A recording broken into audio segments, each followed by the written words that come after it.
துரோகி.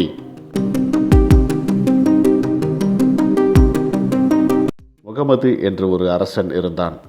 அவன் தன்னுடைய நாட்டிற்கு அருகில் உள்ள சிறு சிறு நாடுகளை படையெடுத்து தன்னுடைய வசப்படுத்தி கொண்டிருந்தான்.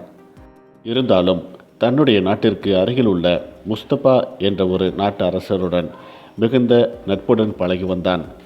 முஸ்தபாவின் நாட்டிற்கும் முகமது நாட்டிற்கும் இடையில் ஒரு எல்லைக்கோடு உண்டு. அந்த எல்லையில் ஒரு அம்மன் கோவில் உண்டு. அந்த அம்மன் கோவில் தான் இரண்டு நாட்டு அரசர்களுக்கும் குலதெய்வமாக விளங்கியது. எந்த ஒரு செயலை செய்தாலும் இரு நாட்டு மன்னர்களும் அந்த அம்மனை சென்று தரிசித்துவிட்டு அம்மனின் அருள் பெற்றுதான் அதை செய்து வந்தனர். முகமது எந்த நாட்டின் மீது படையெடுத்தாலும் அதற்கு முன்னால் அம்மனை சென்று வழிபட்டு அம்மனிடம் அருள் பெற்றுதான் அந்த நாட்டின் மீதே படையெடுப்பான்.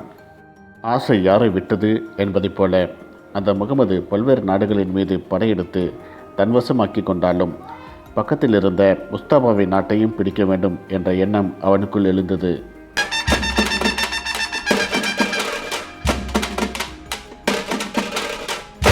நட்புடன் பழகிய முகமது எதிரியாக மாறத் தொடங்கினான். முஸ்தபாவிற்கு ஒரு ஓலை ஒன்றை அனுப்பினான். அதில், நான் இத்தனை காலம் உன்னுடன் நட்பு பாராட்டியது உன்னுடைய படை வலிமையை பற்றி தெரிந்து கொள்ளவும் உன் படை நுணுக்கங்களை பற்றி அறிந்து கொள்ளவும் தான். அதை நான் இப்பொழுது தெரிந்து கொண்டு விட்டேன். இனி எனக்கு நீ தேவையில்லை, உன்னுடைய நாடுதான் தேவை. இன்னும் 10 நாட்கள் உனக்கு நான் காலக்கெடு கொடுக்கிறேன். அதற்குள் நீயாக வந்து என்னிடம் சரண்டராகிவிடு. அப்படி இல்லை என்றால் உன்னை கொல்வதற்காக நான் படைகளை திரட்டி வர வேண்டியிருக்கும் என்று ஒரு ஓலையை அனுப்பி வைத்தான்.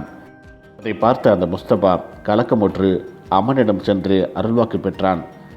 முகமது பெரிய படையை கொண்டுள்ளான். என்னுடைய நாட்டில் சிறிய படைதான் உள்ளது. கண்டிப்பாக நான் அவனிடம் தோற்றுப்போவேன். நான் உன்னிடம் கேட்பதெல்லாம் ஒன்றே ஒன்றுதான்.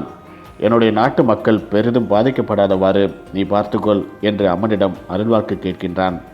அம்மன் முஸ்தபாவிற்கு தோன்றி, நீ கேட்டது உனக்கு கிடைக்கும், சென்று வா என்று அனுப்பி வைக்கின்றார். அதேபோல் முகமதும் அம்மனை தரிசிக்க வருகிறான். அம்மனை தரிசித்து அருள்வாக்கு கேட்கின்றான். நான் இந்த முஸ்தபா நாட்டின் மீது படையெடுக்கப் போகின்றேன். நான் கண்டிப்பாக வெற்றியடைய வேண்டும். அதற்கு நீதான் எனக்கு துணை புரிய வேண்டும் என்று அம்மனை பார்த்து வேண்டிக் கொள்கிறான். அம்மன் அந்த மன்னருக்கு தோன்றி, கண்டிப்பாக நீதான் வெற்றி பெறுவாய், சென்று வா என்று அனுப்பி வைக்கின்றார். முகமது தன்னிடம் பெரிய படை உள்ளது, கண்டிப்பாக நாம் தான் வெற்றி பெறுவோம் என்ற மமதையில் தன்னுடைய படை வீரர்களுக்கு தகுந்த பயிற்சி அளிக்காமல் 10 நாட்களும் உங்கள் விருப்பப்படி உல்லாசமாக இருக்கலாம் என்று சுதந்திரம் கொடுத்து விட்டார்.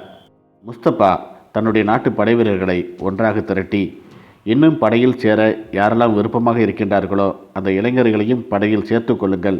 இன்னும் 10 நாட்களே நமக்கு நேரம் உள்ளது. இந்த 10 நாட்களும் உறங்காமல் பயிற்சியில் ஈடுபடுங்கள். கடுமையான பயிற்சியை மேற்கொள்ளுங்கள். புது புது போர் வித்தைகளை கையாளுங்கள்.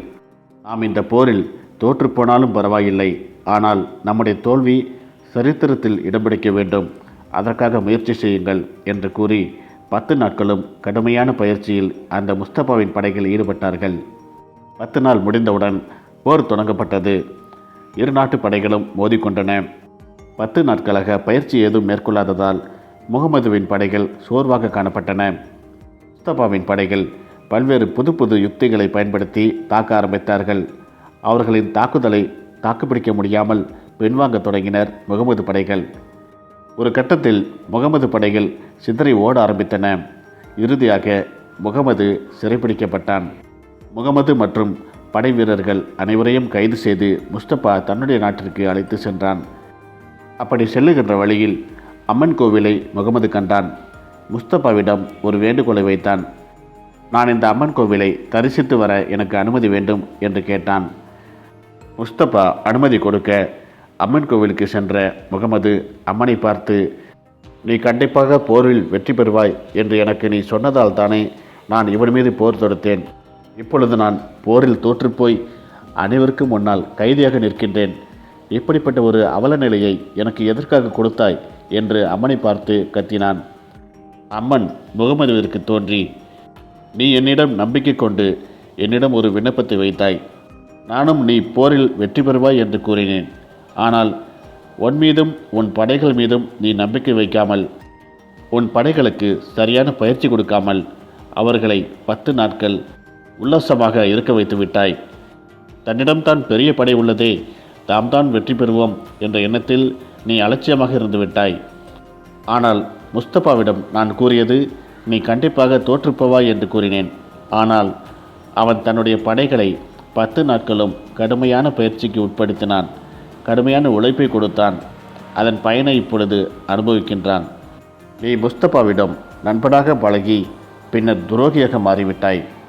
அப்படி இருக்கும் பொழுது நானே உனக்கு வெற்றி பெறுவாய் என்று வரம் கொடுத்தாலும் கர்மா எப்படி உன்னை வெற்றி பெற வைக்கும் என்று கடவுள் கேட்டார்.